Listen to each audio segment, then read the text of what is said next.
बहुत बहुत शुक्रिया नरेश शांडिल्य भाई। प्रेम कविताएं नहीं पढ़ूंगा, आपने इतना कुछ कह दिया। दो कविताएं पढ़ रहा हूं, दो नए संकलन आए हैं, उन्हीं की प्रतिनिधि कविताएं हैं। पहली कविता है युद्ध सिर्फ सरहदों पर नहीं होते। क्या हो गया, कोई परेशानी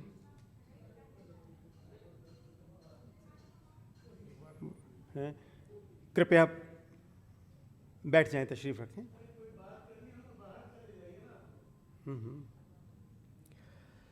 कविता है युद्ध सिर्फ सरहदों पर नहीं होते। जमीन की चाहे किसी भी पैमाने से माप लो, जमीन को चाहे किसी भी पैमाने से माप लो, उसका बंटवारा कभी नहीं होता समतुल्य। कहीं मौसम रंग बदल लेंगे, कभी हवाएं उलझ जाएंगी, तो कभी बहुत सारी नदियां इकट्ठी हो जाएंगी एक ही भूभाग पर, और दूसरे भाग पर बिछ जाएगा दहकता सुनहला रेत। पहाड़ों को आप उठा भी नहीं सकते, पहाड़ों को आप उठा भी नहीं सकते, जंगलों को तो चलना ही नहीं आता। समुद्र का क्या करें, वह तो गुर्राता ही रहेगा अपने दरवाजे पर शेर की तरह। आप इन विषमताओं से खिन्न होकर सिर्फ पड़ोसी से युद्ध कर सकते हैं। आप इन विषमताओं से खिन्न होकर सिर्फ पड़ोसी से युद्ध कर सकते हैं। मान लो हमसे पृथ्वी कहे मैं कुछ देर के लिए टच स्क्रीन में तब्दील हो जाती हूँ अपनी ऊपरी सतह पर। मान लो हमसे पृथ्वी कहे मैं कुछ देर के लिए टच स्क्रीन में तब्दील कर देती हूँ अपनी ऊपरी सतह। तुम अपने ज्ञान और विद्वत्ता के साथ पुनर्संयोजित कर लो समस्त भौतिक प्रकृति। तुम अपने ज्ञान और विद्वत्ता के साथ पुनर्संयोजित कर लो समस्त भौतिक प्रकृति।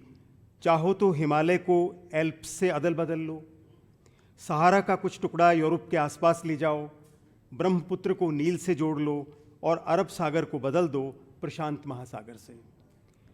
परिंदों से पूछोगे, वे उड़ना जानते हैं, कहीं भी चले जाएंगे। पशुओं से पूछोगे, वे मरना जानते हैं, कहीं भी पैदा हो जाएंगे।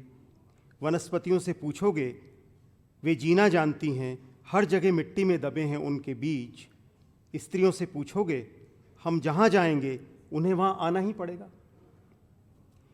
फिर किसी रविवार के दिन सुबह पुरुष बैठेंगे पृथ्वी को पुनर्गठित करने के लिए। उस समय घर के चूल्हे पर रखी हंडिया में खदक रही होगी मसूर की दाल। आंगन में ढेर लगे होंगे मैले कपड़ों के धुलने के लिए। कई स्त्रियां सीलन भरे बिस्तरों में टांगे मोड़कर छटपटा रही होंगी माहवारी के दर्द से। बच्चे रो रहे होंगे स्तनपान की प्रतीक्षा में। पुरुष नदियों, जंगलों और समुद्रों की चिंता छोड़कर कहेंगे, पुरुष नदियों, जंगलों और समुद्रों की चिंता छोड़कर कहेंगे, शराब, हवाई जहाज़ों, कारों और इलेक्ट्रॉनिक गैजेट्स के कारखाने एक दिन के लिए भी बंद नहीं होने चाहिए, चाहे जहाँ भी रहें। नौकरों और महरियों की संख्या किंचित भी न घटे। हम धरती की भौतिकता बदल रहे हैं, लोगों के नसीब नहीं। हम धरती की भौतिकता बदल रहे हैं, लोगों के नसीब नहीं।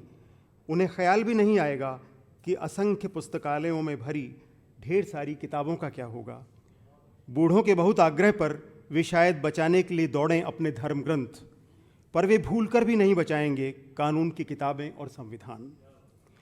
वे सबसे पहले अदलना बदलना चाहेंगे एक दूसरे के क्षेत्र की स्त्रियां और शराब।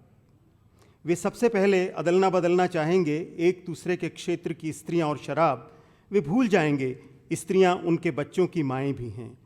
पुरुष के लिए स्त्रियां उन स्लेटों की तरह हैं जिन पर वे खड़िया से लिखते हैं अपने बच्चों के नाम।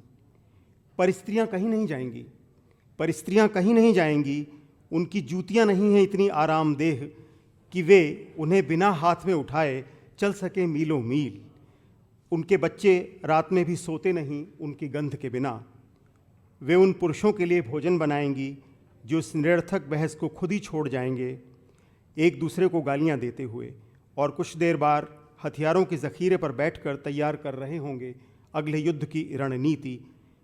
वे जानती हैं इस फैंटेसी में कोई दम नहीं है, पर युद्ध उनके खून में घुल चुका है। युद्ध सिर्फ सरहदों पर नहीं होते, वे हमारे भीतर होते हैं। शुक्रिया। एक कविता और पढ़ूंगा। कुछ तो कहो कबीर। कबीर इस देश के कोने कोने तक गए तुम। कबीर, इस देश के कोने कोने तक गए तुम, अनेक नदियों के किनारे और साधुओं के मठों में जमाई होगी तुमने धूनी। तुम्हारे साथ हर वक्त मौजूद था तुम्हारा फक्कड़पन और आत्मविश्वास, तुम्हारे धूप से चमकते अनुभवों का पिटारा, तुम्हारी तकली और सूत भी। कबीर, तुमने नहीं पढ़े वेद शास्त्र, हदीस और कुरान, लेकिन पढ़ा था भीड़ में सबसे पीछे खड़े आदमी का मन, जिसके लिए नफरत, हिंसा और आपसी वैर के चलते मुश्किल हो गया होगा इंसान बने रहना। कोई इसे हिंदू कहता था तो कोई मुसलमान, कोई उसे गंडा ताबीज़ बांधता था तो कोई बाध्य करता था कर्मकांड और अनुष्ठान के लिए, जबकि उसके पास तो भूख से लड़ने के लिए मामूली हथियार भी नहीं थे।